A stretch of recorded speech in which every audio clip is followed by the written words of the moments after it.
विनयी माने क्या, नम्र रहना माने क्या। अब लोग सोचते हैं नम्र रहना माने, मैं जब आपसे मिलूँगी ना तो मैं कहूँगी मेरे जैसा अधम कोई नहीं है, सबसे अधम हो आप, बहुत शुद्ध भक्त है आप, महान है, मुझ में तो भक्ति नहीं है। तो क्या ये विनम्रता का डेफिनेशन है कि मैं मेरी वाणी से हमेशा अपने आप को नीच समझूं, अपने आप को नीचा समझूं? क्या ये विनम्र है? क्या विनम्र होना मतलब जब मैं आपको चिट्ठी लिखूंगी तब मैं लिखूंगी your obedient servant, your humble servant, आपका गुलाम, आपके, क्या ये है हम्बल होना? ये सब भी है, बट उससे बहुत ज़्यादा इम्पॉर्टेंट है कि हृदय का तापमान, अंदर से क्या है ह्यूमिलिटी, ये जानना बहुत ज़रूरी है। हम सोचते हैं कि लिखावट में हम्बल हो गए, बोलने में हम्बल हो गए। एक्चुअली ह्यूमिलिटी का डेफिनेशन क्या है? तो कहते हैं एक्चुअली ह्यूमिलिटी का डेफिनेशन ये है कि जब हम हमारे सेवा में हमारे अहंकार को बीच में आने नहीं देते, वो है विनयी होना। हमारी सेवा में जब हम हमारे अहंकार को बीच में आने नहीं देते, उसे कहते हैं नम्रता। मतलब सेवा के लिए कुछ भी हम करने के लिए तैयार है। केवल लिखने मात्र से हम विनम्र नहीं हो जाते। कभी कभी हम लिखते तो है, लेकिन जब हमें सेवा दी जाती है तो हमारे जो काउंसलर्स होते हैं, भक्ति वृक्ष लीडर होते हैं या मंदिर के अध्यक्ष होते हैं, तो हम उनसे बोलते हैं प्रभु जी जो सेवा बोलेंगे करेंगे, इसके साथ मत दीजिएगा प्रभु जी सेवा, इस डिवोटी के साथ मेरा जमता नहीं है।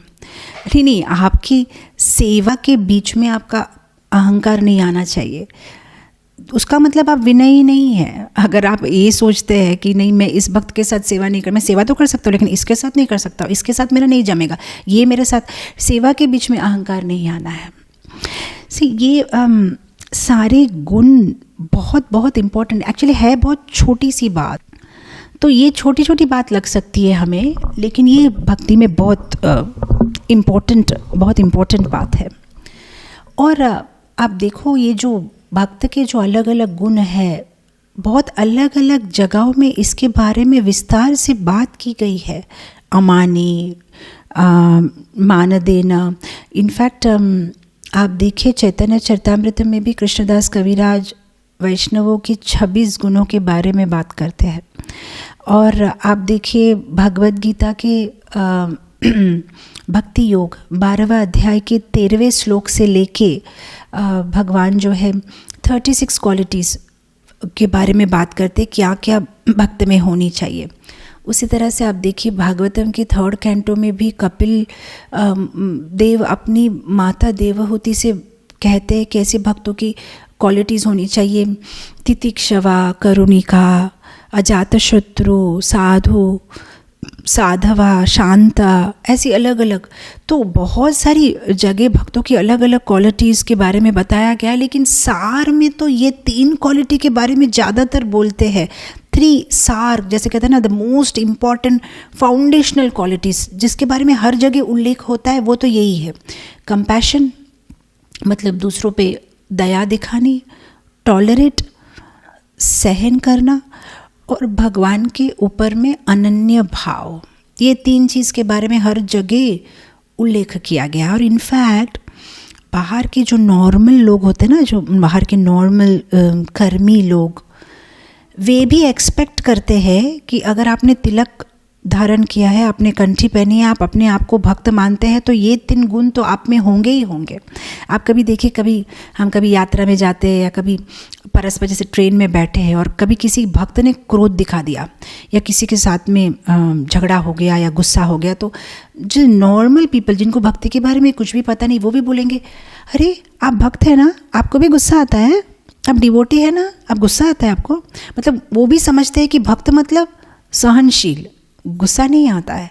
जैसे कभी कोई भक्त अगर दिखाता है कि वो डर गए कोई परिस्थिति से, आपको भी डर लगता है, आपको भगवान पे विश्वास नहीं है, मतलब वो भी जानते हैं कि भक्त माने अनन्य भाव, वो भी जानते हैं भक्त माने सहनशील, वो भी जानते हैं अगर आप किसी के साथ तर्क करते हो तो उससे अरे बाबा दे दो ना, अरे भक्त हो के 5 रुपये ज़्यादा दे दो, मतलब वो भी सोचते हैं कि भक्त माने दयालु। तो नॉर्मल पीपल भी हमसे एक्सपेक्ट करते हैं कि ये 3 गुण तो भक्त में होने ही चाहिए। राइट। तो इस तीन से इनफैक्ट मैंने कहाँ पढ़ा था कि जिस तरह से, मुझे वो श्लोक याद नहीं आ रहा है, कि जिस तरह से एक पर्वत बारिश की बूंदों का गिरना सहन करता है, उसी तरह से भक्तों को भी बेशक कोई कटु वचन बोले या कुछ भी बोले, उसे सहन करना चाहिए। ये भक्त का लक्षण है।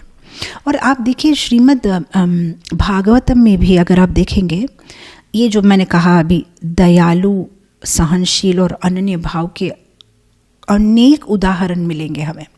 आप देखिए नारद मुनि को प्रजापति दक्ष कितना बुरा भला कहते हैं, लेकिन वे रिएक्ट नहीं करते, वे सहन कर लेते हैं, सहनशील। आप देखिए अम्बरीश महाराज को जब दुर्वासा मुनि उस एक क्या कहते हैं, एक प्रेत की सृष्टि करते हैं और अम्बरीश महाराज के पीछे भेजते हैं उन्हें मारने के लिए। लेकिन आप ऑब्जर्व करिए भागवत में इम्पोर्टेंट श्लोक, अम्बरीश महाराज इवन एक पैर भी पीछे नहीं करते। इतना अनन्य भाव है उनको भगवान पे, इतना दृढ़ विश्वास है कि जो मेरे लिए ठीक है मेरे ठाकुर जी करेंगे। हम देख सकते कितना अनन्य भाव है। आप देखिए चित्रकेतु महाराज, जब पार्वती देवी उन्हें श्राप देती है तो वे सहन कर लेते हैं, वे झगड़ा नहीं करते कि हाउ डेयर आप, मैं भी आपको श्राप दे सकता हूँ। इसलिए भगवान शिव पार्वती से क्या कहते हैं कि देखो ये है विष्णु के भक्त, तुमने श्राप दिया, चाहता तो वो भी तुम्हें बैक करके श्राप दे सकता था, लेकिन वो सिर झुका के चला गया। सहनशील, हम देखते भागवत में ऐसे कई उदाहरण है। दयालु, आपने रांति देव की कथा सुनी होगी, कैसे वे अपने प्रजा की सुरक्षा के लिए, क्या कहते हैं ना, प्रॉस्पेरिटी के लिए वे उपवास करते हैं। और उसके बाद भी जब उनको प्रसाद खाने के लिए जब वो बैठते हैं तो ऑफकोर्स देवता उनकी टेस्ट लेते हैं और फिर भी वो देने के लिए तैयार है। जो भी उनके प्लेट में था वो डिस्ट्रीब्यूट कर देते हैं। कितने दयालु। उसी तरह से आप देखिए महाराज शिबी महाराज एक कबूतर को बचाने के लिए अपने शरीर का मांस देने के लिए तैयार हो जाते। तो इस तरह से हम अनेक का कहानी देखते हैं जहाँ पे हम देखते हैं कि भक्तों में ये दयालु का क्वालिटी और ये सहनशील और भगवान के प्रति अनन्य भाव का गुण हम देख सकते हैं। और इनफैक्ट आप देखिए भागवत में भी, मतलब भगवान भी हमसे एक्सपेक्ट करते हैं कि ये गुण हम में होने चाहिए। मैं उसका प्रूफ दे रही हूँ। आप देखिए 10वें स्कंद 10th कैंटो में 22nd चैप्टर 23rd वर्स, जब भगवान गोप बालक के साथ में वृंदावन के जो अरण्य में घूम रहे हैं, तो वहाँ पे भगवान को देख के जो सारे वृक्ष होते हैं ना, वे झुक जाते हैं भगवान को छाया देने के लिए। और भगवान इमीडिएटली उन वृक्षों के सामने देख के कहते हैं कि देखो ये वृक्ष तो महापुरुष के जैसे है, वे सबको देना चाहते हैं, सेवा करना चाहते हैं, वे किसी को निराश नहीं करते, जो मांगता है। और 2-3 वर्सेस मतलब ऐसे कंटिन्यू वे कहते हैं कि जो चाहता है उसे वो देने के लिए तैयार है। देखो ये तो महापुरुष की तरह है। उसका मतलब भगवान भी सोचते हैं कि महापुरुष माने दयालु, महापुरुष माने सहनशील, महापुरुष माने ही वांट्स टू गिव पीपल। और उसके बाद के श्लोक में भगवान कहते हैं ए तव जन्म साफल्यम देहिनाम, कहते हैं कि तुम्हारी जन्म सफल कब है, अगर तुम तुम्हारे देह से, मन से, बुद्धि से, शरीर से, धन से सेवा करोगे। तो उसका मतलब ठाकुर जी भी हमसे एक्सपेक्ट करते हैं कि हम सहनशील होंगे, हम दयालु हैं, हमें अनन्य भाव होना चाहिए, हमें विनम्र होना चाहिए, हमें नम्रता होनी चाहिए। तो ठाकुर जी भी ये हमसे एक्सपेक्ट कर रहे हैं। और आप देखिए रामायण में तुलसीदास जी, वे भी भक्त के इस दयालु गुण के ऊपर में या सहनशील गुण के ऊपर में कई जगह विस्तार से बताते हैं और उस पर दोहे भी लिखे हैं। तो मेरा फेवरेट तो दोहा यही है जहाँ पे वो कहते हैं कि संत हृदय नवनीत समाना, कहत कवि पर कहत न जाना, निज परताप द्रवई नवनीता, पर दुख द्रवई संत सुपुनीता। पर दुख द्रवई कहते कि देखो किसी कवि ने संत के हृदय को, संत के स्वभाव को माखन से तुलना की है, लेकिन ये गलत तुलना है। तुलसीदास कहते हैं उसको तुलना करना आया नहीं है, कोशिश की है लेकिन तुलना कर नहीं पाया। क्यों? क्योंकि बारे बाबा माखन को थोड़ा गर्म करोगे तो पिघल जाता है, उसका मतलब उसको दुख मिलता है तो वो पिघल जाता है। लेकिन भक्त ऐसा है उसको कितना भी दुख दे पिघलता नहीं है माखन की तरह।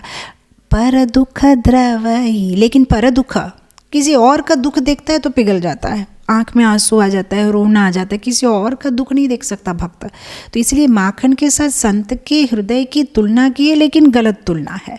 माखन पिघल जाता है अपने कष्ट से, भक्त अपने कष्ट से नहीं पिघलता, दूसरों के कष्ट से।